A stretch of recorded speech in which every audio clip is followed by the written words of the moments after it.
Yan mga idol, pag may oras kasi tayo na kumuha ng damo, kumukuha tayo mga idol. Dagdag pakain din sa ating mga alaga. Yan.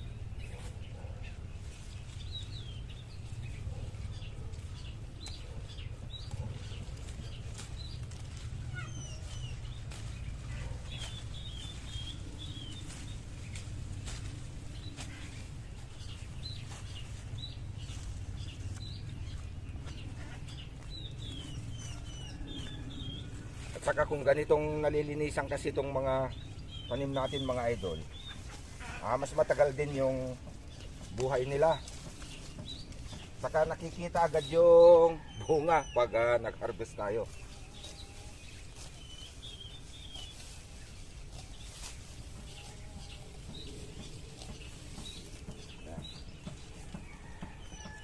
Iba-ibang klase ito na damo mga idol, iba-iba.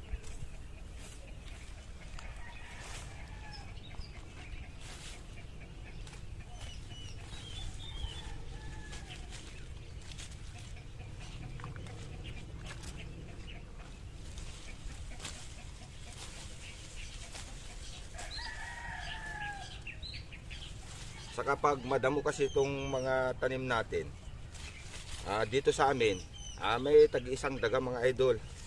Kinakain tong bunga. Yung mga maliliit na daga.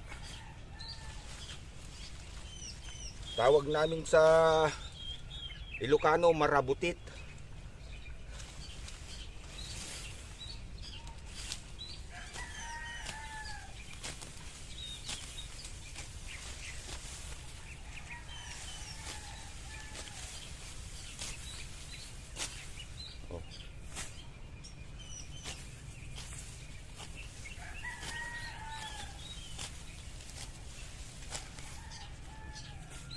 Ito na mga idol yung kinuha natin na damo. Ayan. At ipapakain na natin mga idol.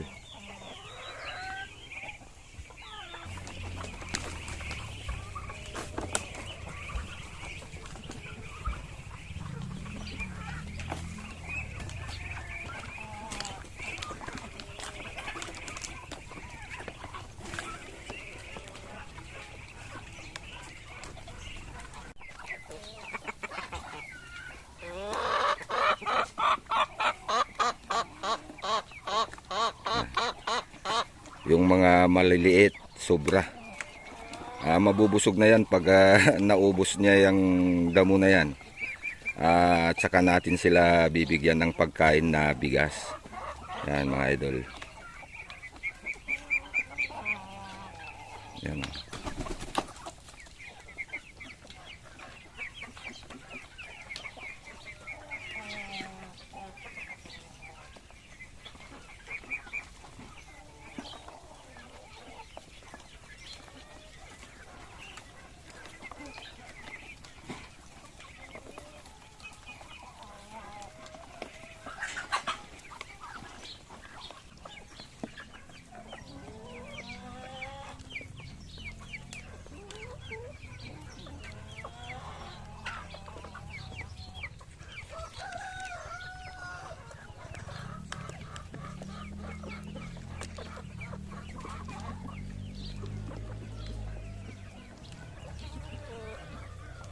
Ayan mga idol, isang oras ang nakalipas. Ganyan na yung ipinakain natin na damo sa ating mga alaga. Ayan o. Yung mga matitigas lang ang natitira. Ayan. Ngayon, pakainin na natin sila ng bigas. Yung ipapakain natin mga idol, maghapon na yon na kanilang kakainin. Ayan. Busog na sila sa damo.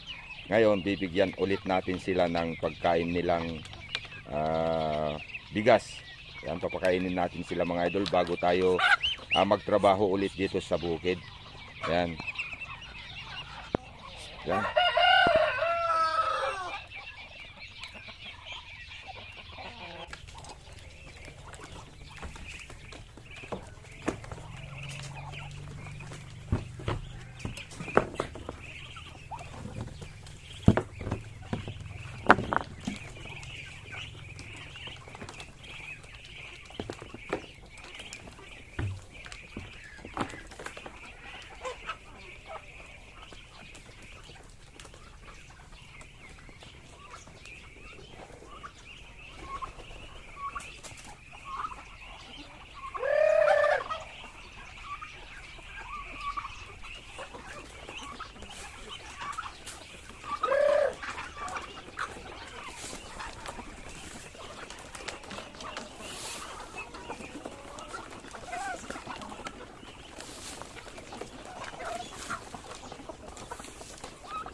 Ito mga idol, ililagay natin dito na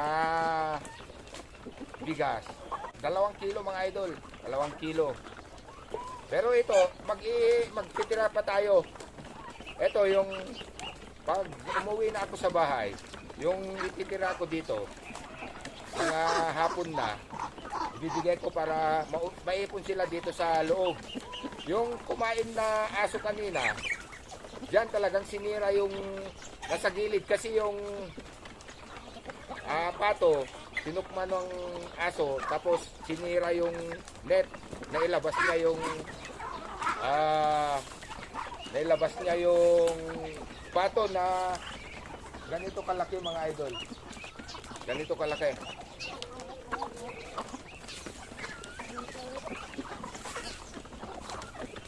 Yan, naipon na sila doon.